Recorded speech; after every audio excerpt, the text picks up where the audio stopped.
Hello, everyone. I thought I'd start jumping on regular as I can, trying to give some tips, help people as much as we can. The first one we're starting on is customer relations effectively, and just how to deal with customers to get the best response, reaction, reviews. I kind of believe that you can even get a positive review if someone is cancelling. So yes, that's the first topic, I believe, Georgia, isn't it?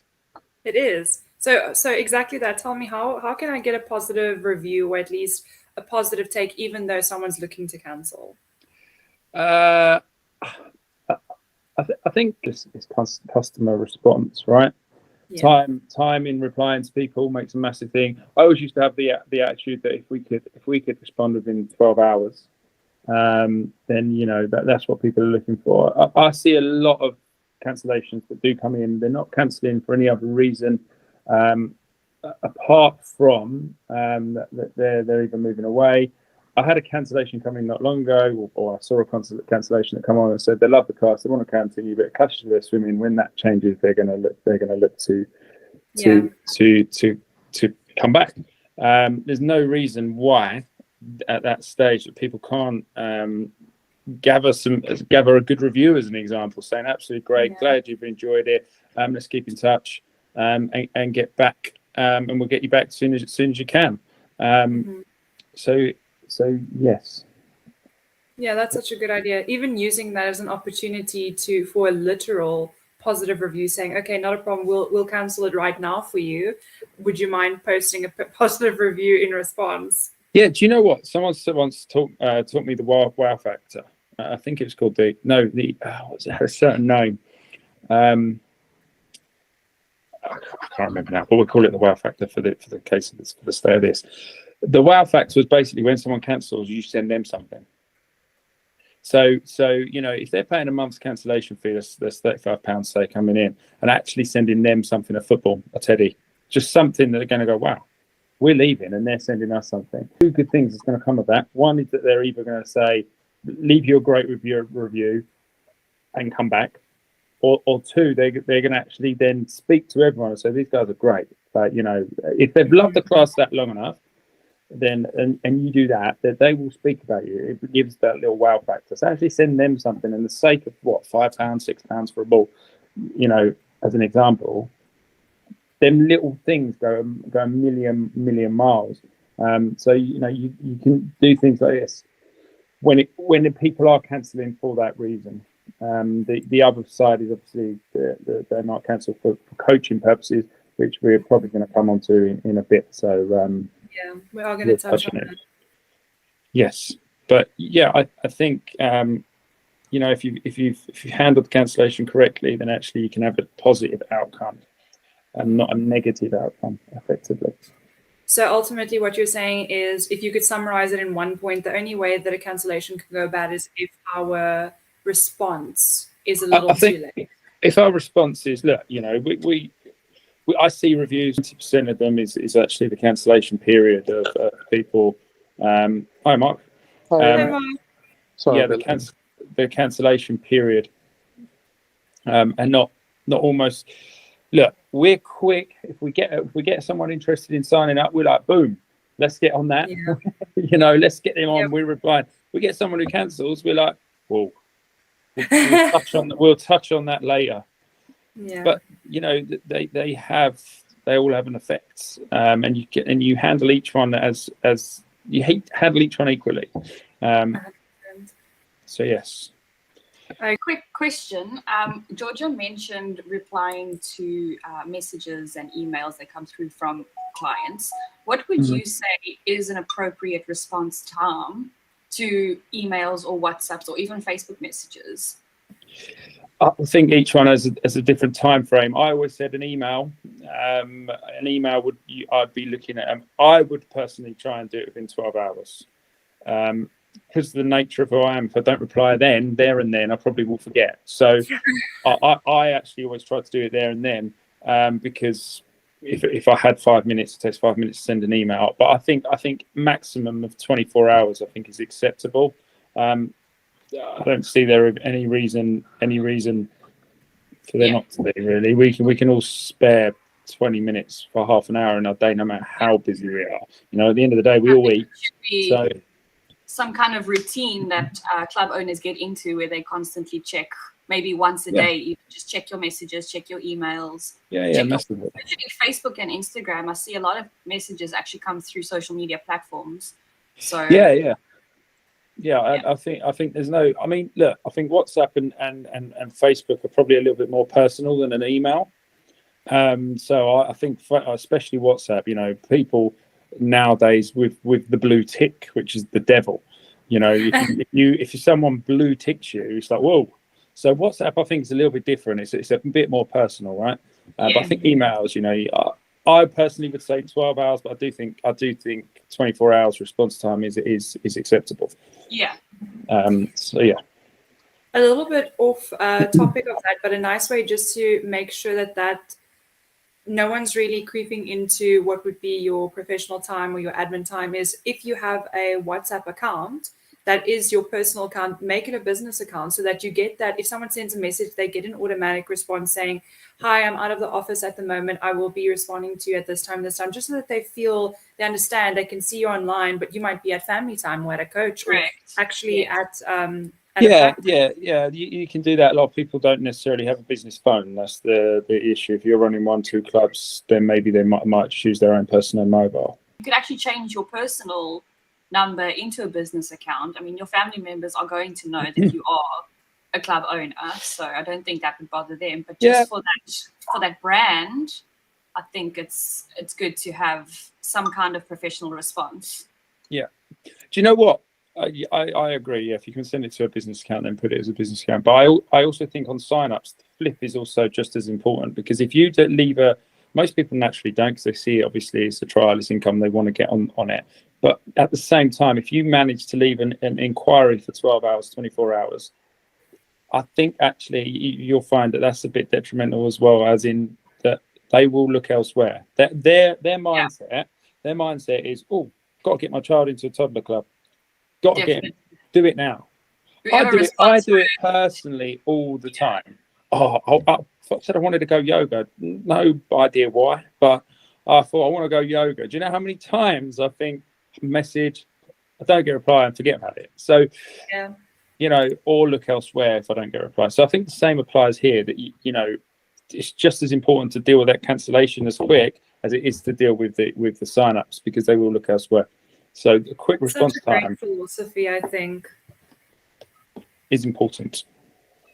We look at it on a business side of leads. You know, if we don't reply to a lead, a franchise lead within X amount of hours, then, you know, they're looking at franchising, you know, and we want to get them on board. It's same with the parent and the child. So yes.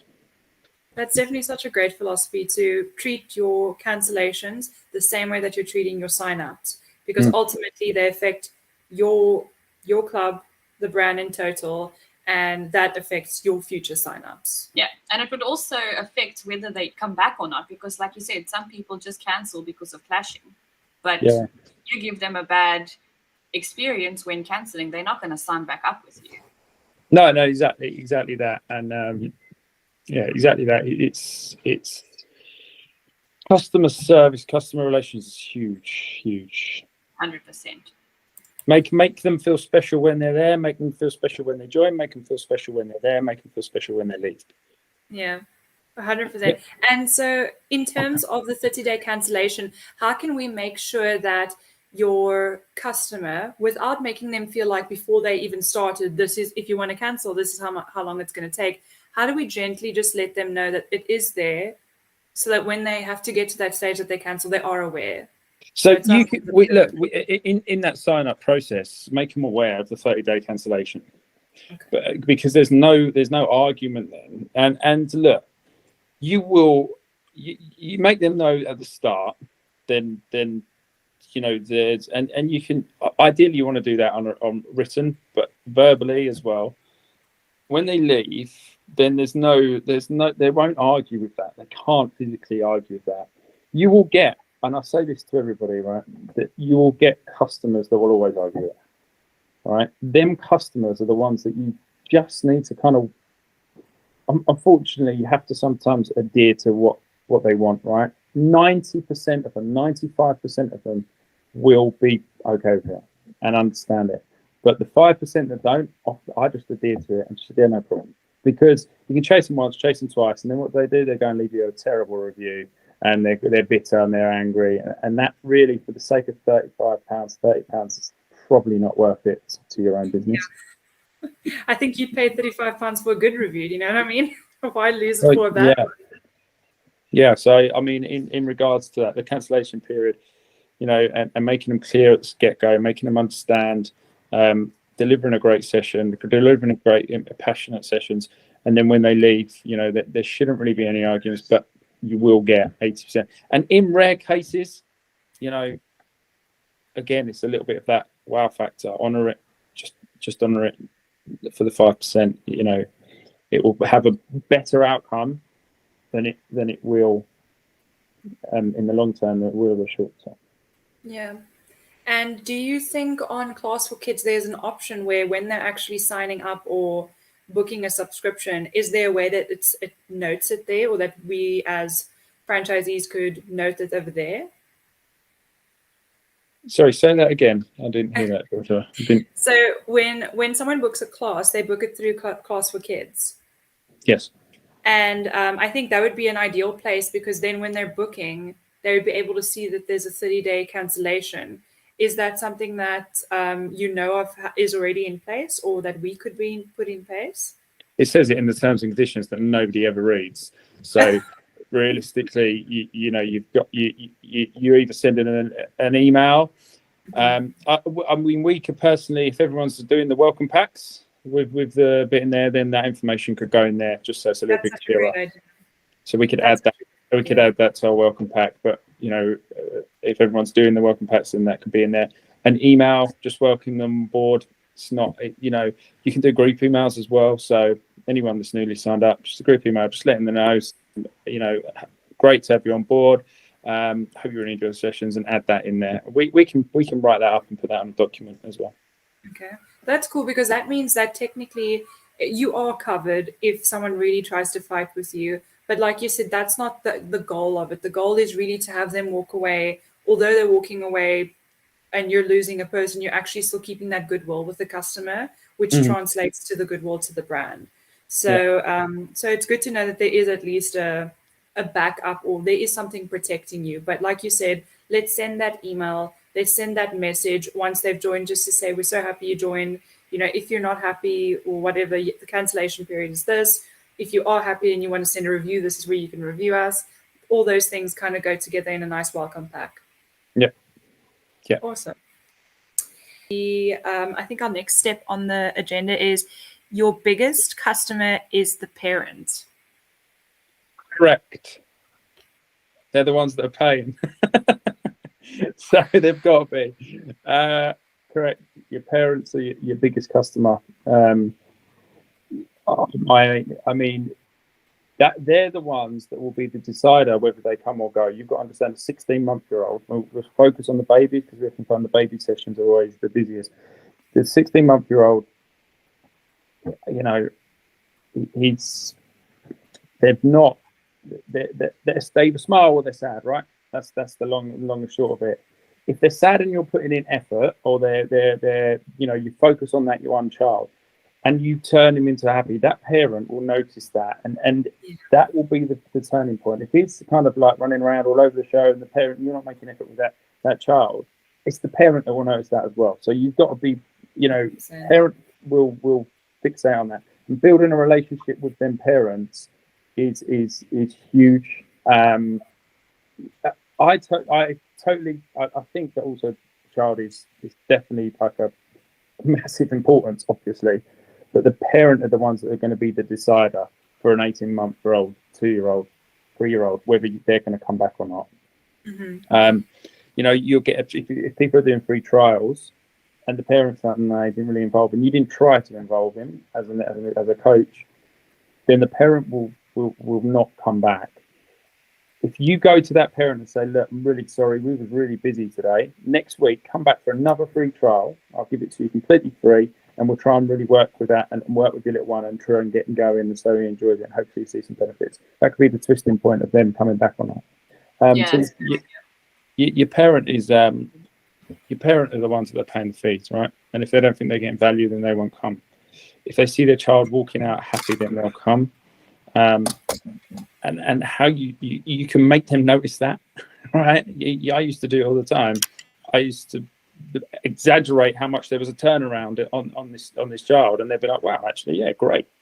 I'll keep coming."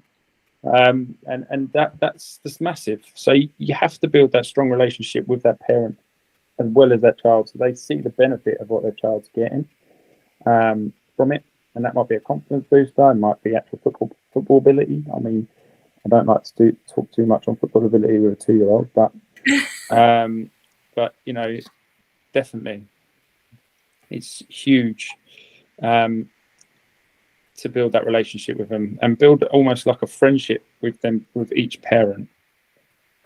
And you know what? Parents are realistic in terms of not every day is perfect. They have kids. They know that not every lesson is going to be like super 5 stars. So as long as you're communicating that to them and say, listen, we know your child and it was very busy today. You know, I've been more than happy to offer you a free trial. Things are probably going to calm down next week because all our free trials are over. Would you like to join again? I think that is such a great strategy.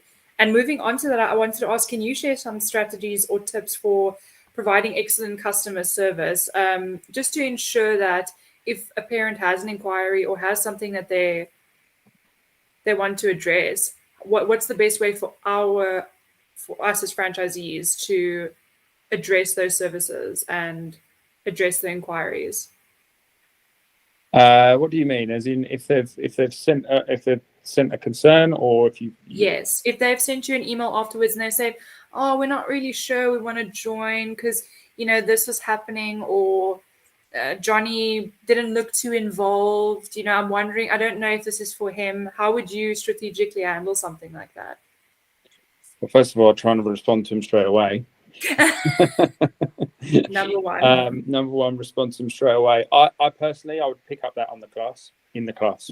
It's the best time to pick them up. But if you get an email like that, then the only thing you can do is really next week make extra effort with that child and make them aware that respond, say that really, whatever the situation it might be, you were so busy, it was such a busy class, you didn't maybe focus so much on it, and really you can thank them from actually letting them know that that this is how you felt, and actually putting more effort for that week. Give them another free trial and give it and put in more effort on that. Don't forget the other children. Obviously you've got 2 coaches, but just make that assistant coach aware that this child is in this is a situation. We want to try and turn it around and make them aware. And I guarantee you, if that person comes back and you give that child a little bit more extra treatment, and you get one thing from that child in that session, they'll keep coming. I guarantee you, because that's not just every parent will go, wow, he's really listened, and he's now all of a sudden he's not. I sent that email a week ago. It's a week on. He's not forgotten, and he's actually, really noticed it. And bring up the change with the parent after the class. Bring up the change, like last week. Totally get what you were saying. I'm putting this effort right now. And we're really going to try and change it. And you saw this. Just bring up that one thing.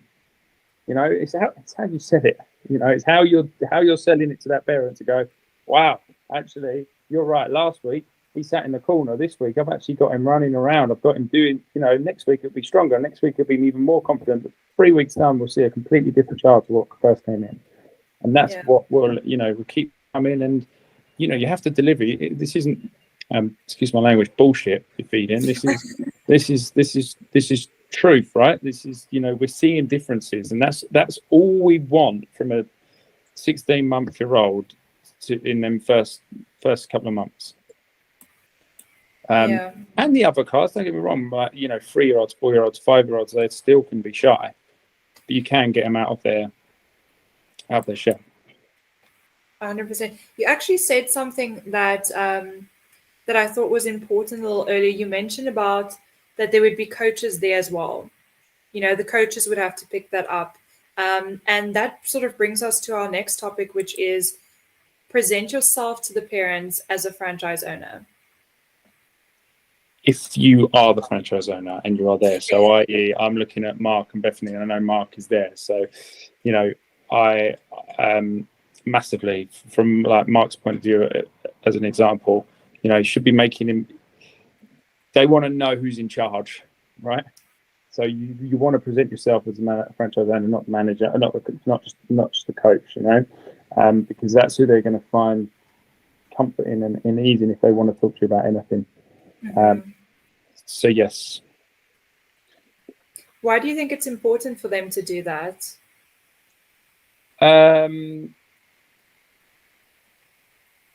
Well, first of all, if it's like your franchisee, it's your franchise. Sorry, it's your baby, right? You're going to really want it to succeed. Otherwise, why on earth would you have a franchise? There's no other reason. You want it to succeed.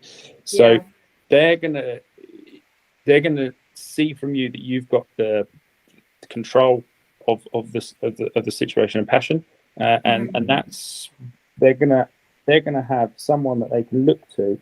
When you've got 19-year-olds or 20-year-olds that are a coach, then an older like parent might not necessarily put the trust into that. But if Mark comes in and introduces himself as a franchise owner, they're like, okay, cool, there's someone here that's in charge and that they want the best. So they put trust into that person, right?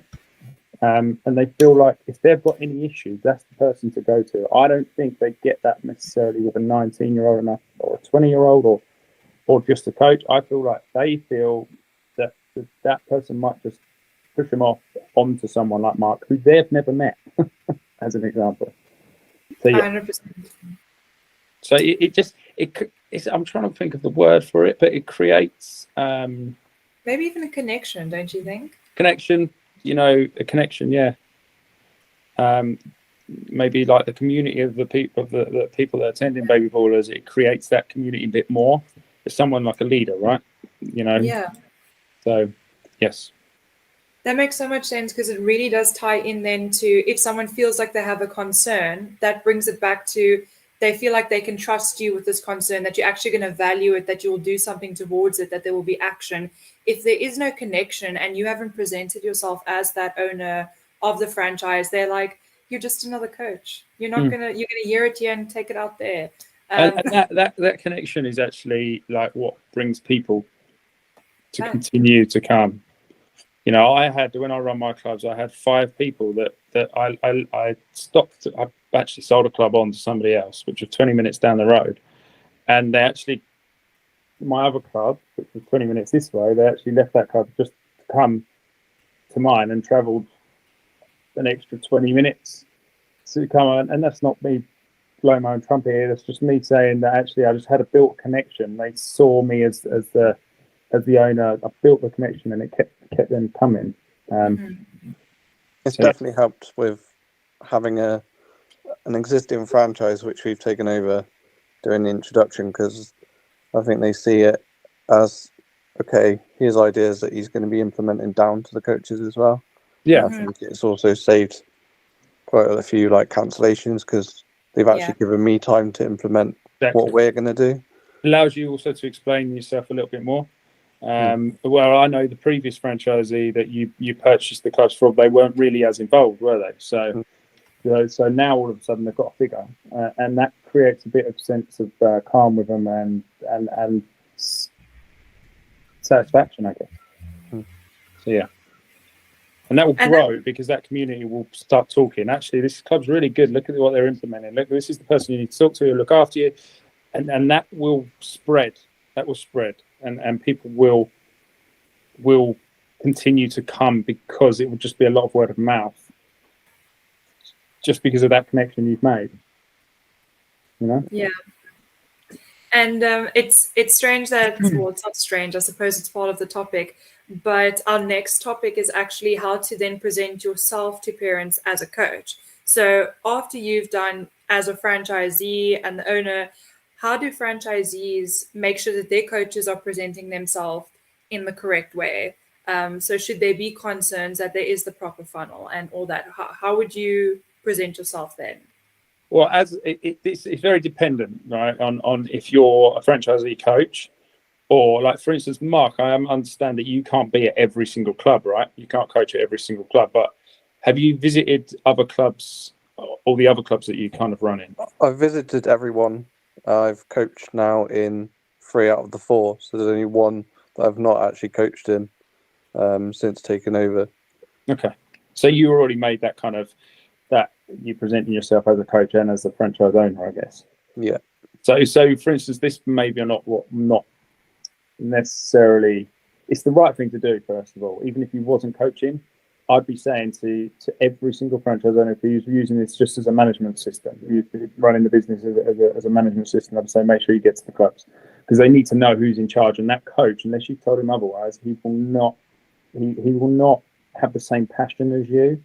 But for instance, if it's a management system, then you need to get round, but the coaches also need to have a spiel, shall we say, of where their contact is, who are they speaking to? Because let's take one of our franchisees. She's got 12 clubs, and I know she does her best to get round, but she doesn't know. A lot of people wouldn't know who she is, so she will guide her coaches to explain the process, and that really comes on every single new person that comes in. All right, so let's just give an example. She's got a coach in one club. She's got 18 children, and a little Johnny's coming to join now. That coach needs to know and explain to them the process of any sort of contact, and explaining who Sophie is. They should know who Sophie is, and who that email is. And yeah, I know I've mentioned Sophie, but she's got 12 clubs, so it's difficult for her to get round. So in that example, the coach needs to have a pre-written thing, and that's something that we could do here at head office. Maybe actually develop something for them coaches to understand what they've got to do. So yeah, I mean, we can do that for everybody, but the coach should present themselves as the head coach. The franchise owner is X, whoever that may be. This is your point of contact, blah, blah, blah, and then explain what happens in the session. Yeah. I would personally, sorry, Georgia, jump in. We're talking about a new person coming into that club and how the coach would present themselves. If you're running a new club, it's a very different scenario, right? Because you've got 20 children potentially walking into your club that have never been to a BabyBallers club before, have no idea. For you to give that that's what I'm looking for, that spiel, we'll call it spiel because it's in my head, to every single individual parent, every child that comes in, you won't start until 30 minutes into the session. So you have to deliver that on your first club at the beginning, when you've got them all come in from the magic line and they're sitting on there. That's when you deliver that. And it's said there, yeah, okay, it might not all go in, but at least you can say you've done it, and then each individual that comes in, then you give them a bit more information. Yeah, that's such a good idea. And in terms of the coaches now, what are the specific ways coaches can be distinctive in their characters? Notice for the right reasons. What makes a good coach, in your opinion? Mark, I went through this with you not long ago, I think, didn't I? Oh, really? That's why I'm smiling, literally. Yeah. Look, it's quite straightforward, right? You need to be able to. I say this all the time, and I'm going to touch a little bit on the bit that I don't always touch on, and that's I don't always touch on the football side, and I think maybe that's wrong for me, but the most important thing is you are an entertainer, right? You're an entertainer and you're a salesman, effectively. You're not actually selling them everything, you're selling them enjoyment, right? That's what you're doing, you're selling enjoyment. If you are a shy, kind of bit quiet, then they won't put the confidence in you. So you have to, the coaches that you bring in, they have to be confident, bubbly, vibrant. That's why I said recently that actually we should be looking not down the football coach route, we should be looking down like the entertainment world, actors, these sorts of people, they're brimming with confidence. So the main thing is you are an entertainer. You're an entertainer. You're fun. You're vibrant. You should be. Every coach should be coming out of that session with like a little bit of a hoarse voice and a headache. I did a Friday morning class and a Friday afternoon class for years, and I used to go home with a headache. And I mean, I'm not advising everyone to just get on well, but I'm just saying, that the energy that you bring is what will make your session. If there is no energy, then the session will not deliver. Of course, there's other things, progression, hopefully there's enough progression in the session plans that we've got for people to be able to deliver that. I'm just talking about on a coach basis here. You have to be entertaining and passionate. You have to be an influence. You have to, as a coach, also you have to see potential levers. I would say so. You know, I'm trying to give you an example. Maybe a child that's a little more secluded, or all of a sudden doesn't want to engage as often, don't you think? Yeah. Not as often. They often come in like that, right? They're either a confident young little one or they're not really. You don't get as many in between. But you know, that's like the chalk and cheese. So you have to as a coach be able to notice these people that you can get it from so many of the parents. You can see it from their faces. Where you know, you don't have to look around and read the room. Most people can read a room, right? And see and focus on that. If that's what you feel is the issue, focus on that inside the session as a coach, right? So, but most of all, if you're entertaining everyone, people will continue to come because they're fun. Do you know what? I'll tell you a quick funny story. I had a big class in Raleigh, right? And we used to have this mum, and she used to come with her grandparents, right? They're about 80, and I set them up a throne, the king and the queen, right? So I used to sit and bang, and I got them the comfy seats. I stole them out of the leisure centre, these big like seats, and I put them bang in the middle, and they used to come in and sit in their throne. Honestly, the mum loved it. The child did nothing. The child was there in the room, but just because the nan and granddad looked forward to having their thrones in the centre.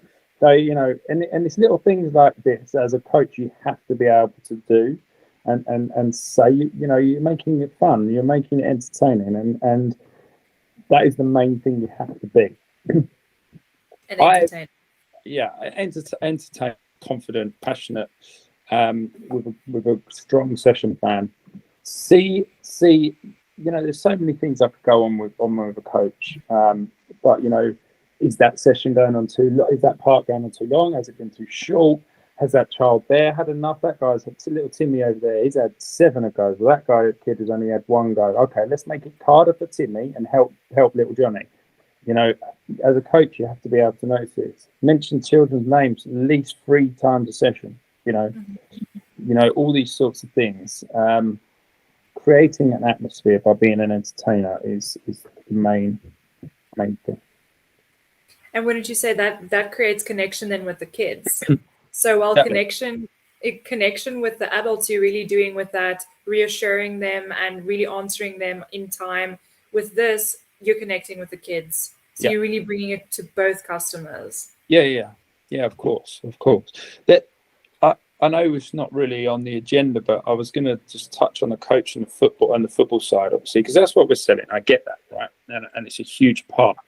But you know, I've been looking at it recently, and in the older groups as a coach, right? I think we can start doing things and adding things. So a coach from the youngers, obviously, you're very entertaining based. When it gets to the older section, there is more football based involved. I've encouraged some people recently to do some small-sided games, but be aware of your audience effectively in that older category, which I think we will do another one completely on that older category very soon. Yeah. Won't go too much into it. Yeah. I have a side note here of something I did want to mention. And so once again, glad you brought that up in terms of lesson plans. Do the franchisees need to follow the lesson plans, or can they create their own? What is the point of the lesson plans in your... They can create their own. The only thing that, obviously, I went through this recently with you, Mark and Bethany. The only thing we ask is that structure's kept the same, because that is kind of what separates us. I've done a lot of homework on other companies, and the structure isn't there. It's very much like games, blah, blah, blah, blah, blah, blah, blah, blah. So that structure. So you can make up as many games as you want and add little things in there, but that structure is all we kind of ask for, as that kind of separates a little bit. I coach for an older age group midweek, and they have a structure which is the same every single week. What they do in it is a bit different. Oh, bless you, Georgia. So you just sneezed there. Thank you. And the structure is exactly the same every week. The parents love it. The parents love it because they understand what it's for. If you do something different every week, I think you lose a little bit of identity. So yes, make your own sessions. You can do that, and please do share it with us. I say this all the time because my brain is one brain, yeah, and my brain has a list on my phone of 40 different session plans. But to have the whole idea of the network is for everybody to help develop it, right? That's why we're all in it. Share knowledge, because my brain can only go to one. My brain's only one. Sometimes it's not. It can be 15 different people, but it's in the sense of session plans. It's one person. It's one person. So yeah, definitely, I encourage everybody to try and share them and send them, and we will write them up and put them on our thing. And I mean, we did speak even doing about a rewards situation, didn't we? So like the session plan of the month. So yeah, if we could all get on that'd be superb. Yeah, and I think to touch on that as well, there is a form on the portal for new ideas. So should you have, as a franchisee that's watching this in the recordings, if you do have an idea or you feel like you've implemented this already as a class lesson plan and it does continue to have that structure, send it through to us. And it's one of those things that if it works, let's try different places. Yeah. I mean, for anyone that hasn't seen the kind of template or the thing, is on the portal, and it's just literally, it's just got the structure of the session through it, and that's the only thing we kind of require that runs the same. Okay. And that is all done in initial training. So, but obviously, since the world turned to Zoom, it's more tricky. We also touched on, Georgia, that we would start doing some videos like this where I actually talk us through a session plan, a new one. Should we have it? Even get me out on the field. That sounds fun. Full BabyBallers kit, yellow socks. Bobby Maybe Baller. dressed up as Bobby. That's the best option, I think. What I wanted to say, that would even be a great thing to encourage new signups, is Bobby Baller is going to be at the sessions today. Make sure to be there for your trial. Yeah, he's there for rent at any time, by the way, guys. If you can buy one, but I do appreciate they are expensive. They are very expensive to purchase. But he's here to rent. If anybody wants to rent Bobby, then let us know. He's running the marathon next year, so please don't ruin him. But don't get him too sweaty before the marathon. So he does get clean, Georgia. Not just other people's sweat that people sit in. I wouldn't know. So one of our last topics that we have here is just a general sort of term, but I think it really resonates with our topic today, which is your brand is what people say about you when you're not in the room. What do you have to say about that, Reg? Yes. Well, it comes back to the fact of you want people to want to recommend, yeah, and that's the bottom line. If someone thinks of your aim is, if someone thinks of a toddler castle, they're with their having tea with their friends and their kids, and a toddler club gets brought up, first one they want to mention, you want them to mention is BabyBallers, right? Because that's what will spread the word hugely. So that is your aim, and that's where your aim with your parents, building that relationship for them to be able to go, you've got confidence and they're going away and they're going to speak just highly of you. And that is what will grow your class. Where to a fact where, if I'm being honest, when you get it as good as you possibly can, your marketing will be done for you. Word of mouth, just doing its own thing. An absolute dream. Yes. Guy, why? Sorry, Georgia, go on. No, I was actually just going to say and that really speaks to, again, the way that you sign them up, as well as the way that you handle the cancellation. It's time, it's effort, it's not super focused in one area and then lacking in another. We need to see that golden thread of consistency, because people respect that not only in a toddler's activity, with everything, with your cell phone contract. You don't want to feel like it was so easy to sign up and get everything, but then when you need to cancel, it feels like a process. You turn towards that brand. Yeah, it's just the consistency all the way through, right? It's Correct. a flow all the way through. And that's why I said the little wow factor. I don't think Mark's was on here, and that the little wow factor when someone does cancel is in such a great touch, because it's like, right, they've cancelled and now I'm going to give them something, and they'll be like, wow, I guarantee you. And that might result in them just speaking to 2 people. They were great. We didn't actually touch on other reason people might cancel, but you know, if they cancel because they're leaving and it's all good, then and do that little wow factor, then I guarantee you it'll have a more positive effect for the sake of £12 with a couple of footballs. 100%. And just before we move into our session closure, where we're going to sort of summarize what we've spoken about today, I wanted to check with Savannah, with Zunaid, with Mark, with Bethany. Do you guys have anything relating to this topic that you'd like just some feedback on, or if you have a question? No, I think I'm good. I asked my question about the contact points and replying to messages and stuff. I think that's just the only thing I wanted clarity on. Okay. But yeah, I think Rich covered quite a few good topics there. Thanks, Savannah.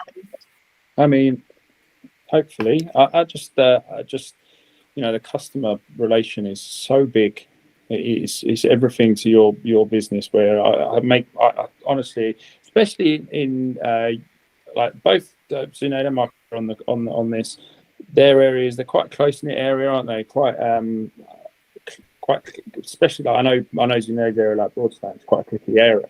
So you know, it's got one school there. It only takes a few people to talk, and if you've got a good reputation, they'll be talking about coming to you, and that's what you want.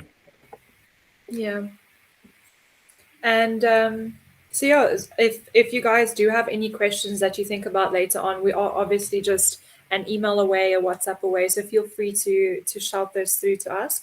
And I think going forward, when we have these topics again, I will send through an option where the franchisees, if they have any relevant questions, they can ask. We have like a little Q&A section where we answer any popular questions that come through. Mark, Zunaid, and Bethany, did you have any questions? I don't think so. No? Okay. Sorry, I just wanted to ask, in terms of like kits, because we have a lot of locations, getting kit to parents is a bit of a mission sometimes. Okay. I wanted to ask if you guys would consider making like branded BabyBallers postage bags. We can. So, as in what you're saying there is I imagine you're saying that you're going to, instead of putting your address, them come to you and you deliver them out, you actually put their address, correct? Yeah. So, yeah, if it's easier, I mean, would that possibly that's absolutely fine. I'm going to say that if you're going to buy them through the website to then send them to the parents, that's going to cost you a lot in delivery. Yeah. So the other option that we could do is actually offer on Besley packaging bags. Okay. So therefore, you buy the bags, yeah, order the kits to you, and then you can send them out from home. Yeah, that would be fine. It's just because I've noticed a few other clubs that my kids have signed up for. The things just come in the post in branded bags. So.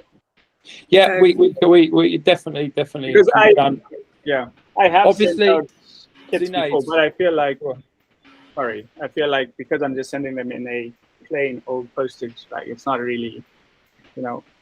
Yeah. Yeah. See, the thing is with that, Zunaid, is that most people, I imagine, I might be speaking for Mark and Bethany, they're in the class and they hand deliver them to them. Yeah. So obviously, in your circumstances, that would work for you better, and that's great because we can offer that to you.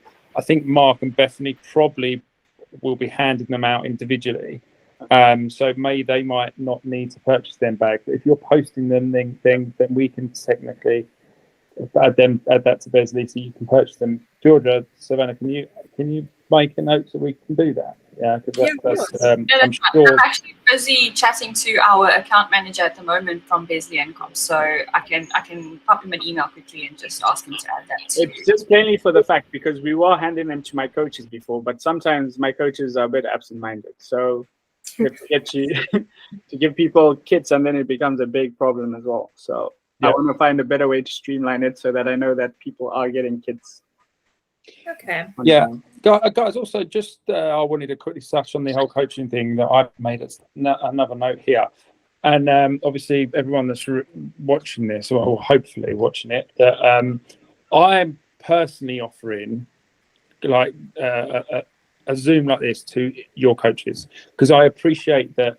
So if you wanted to get them booked on with me, yeah, you just drop me an email, and I will set up a call with your coaches so they can come on and I can talk to them and help them and support them. So just a little bit more extra support from you through me, if it helps. So Zunaid, if you wanted to get 4 or 5 of your coaches on a call with me, I'll happily do that. Definitely. Just drop me an email and I'll ping you back a time that works. Okay, that sounds good. Yeah, thanks. That'd be really great. I think it's such a great way where it's not coming from necessarily just the franchise owner, it's coming from the franchisor as well. You're getting the word straight from the horse's mouth, as they say. Yeah. So yeah, in our final session closure, I think we just wanted to go through a summary of taking accountability for the 30-day cancellation. The most important thing there is your response time. You are technically covered because it is part of when they sign up.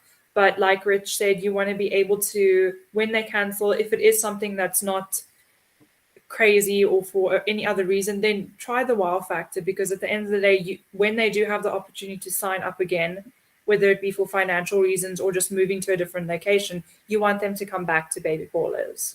So that is sort of the golden thread that we've weaved through the 30-day cancellation. And in terms of presenting yourself to the parents as the franchise owner, as well as then your coaches presenting themselves as the coaches, they have 2 different functions, but both are very important for the business overall. But agree. Georgia, I'm just going to chap on one thing and one question for you guys. We were thinking about adding a feedback form to the portal as well. It's been mentioned that so you can send out a feedback form to all your customers. Would be something that I'm asking, obviously, Mark and Zunaid, because this is you're on the call.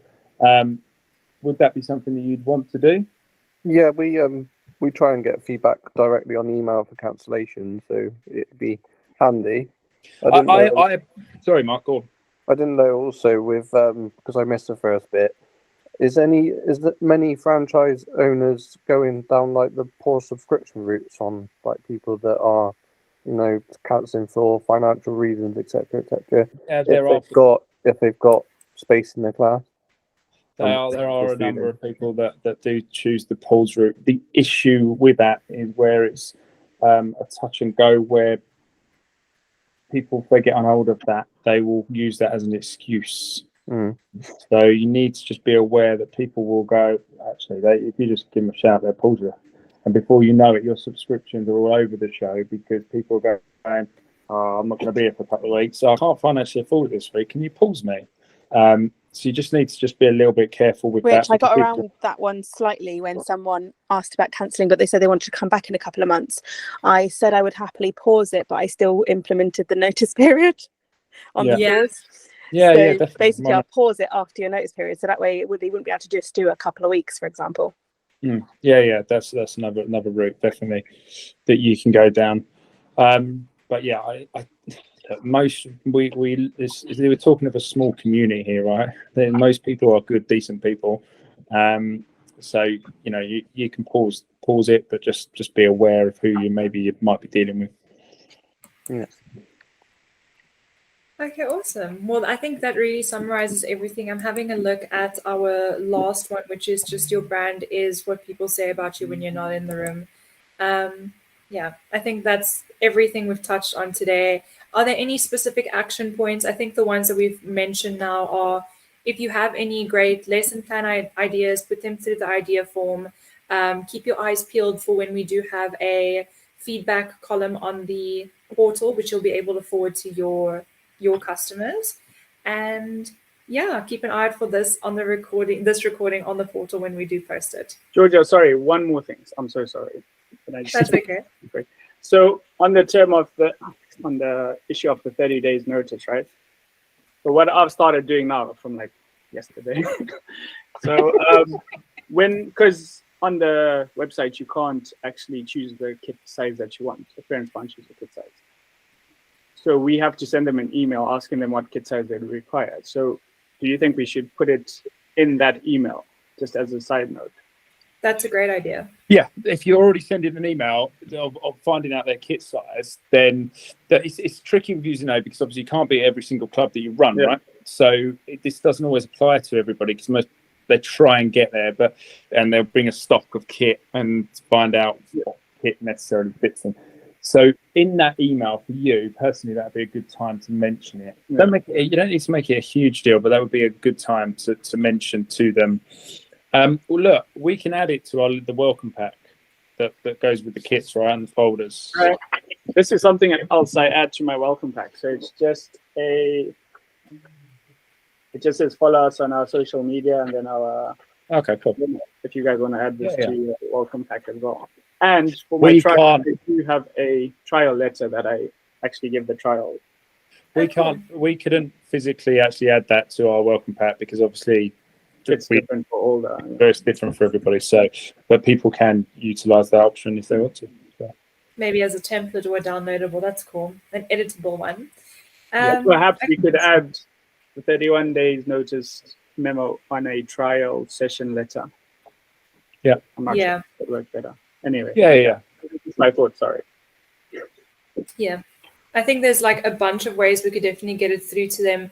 I think the most important part is that it's not supposed to be the only thing that we get through. It's sort of with other messaging. So here's your welcome pack. Here's the note. And if anybody questions, sorry, George, I thought you finished there. Do carry on. No, it was just me rambling on, really. You're right in what you're saying. It's not a huge deal. And if anyone does question it, you just need to be able to explain why we do it. And the reason it is really done is that it gives you more consistency. You've got 30 days effectively to find someone else to get in there, which isn't unfair. If we had people that cancel tomorrow, your business would be like that. You can't see my hand because of the background, but it's up and down, right? The 30 days allows you guys to try and find that one extra person to refill that spot. That's the whole idea really of it, which is very fair. It's, you want to be consistent. And not only that, the other children in the class, all of a sudden they've got 10, you have 5 cancellations, now you've got 4. The atmosphere of that class changes. So, that's the whole idea of it. And that is, most people understand that. Mm-hmm. And also, and at the end of the day, if they haven't read it, it's their own fault. You're right, Beth. Unfortunately, you are bang right. But then again, how many terms and conditions have I read in my life? I do about cancellation stuff. So if I need to pay a certain amount to get out of something, that's the only bit I actually do read. Can I give you all my paperwork in future? It's literally like the only bit I read. If there's something I've got to get out of at the end of the day, I need to know how I'm going to get out of it. Yeah, I'm going to take that advice actually and use it to myself.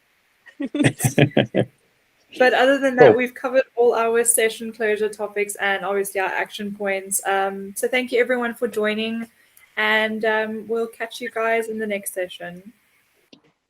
Thanks all. Lovely to see you all. Thank you.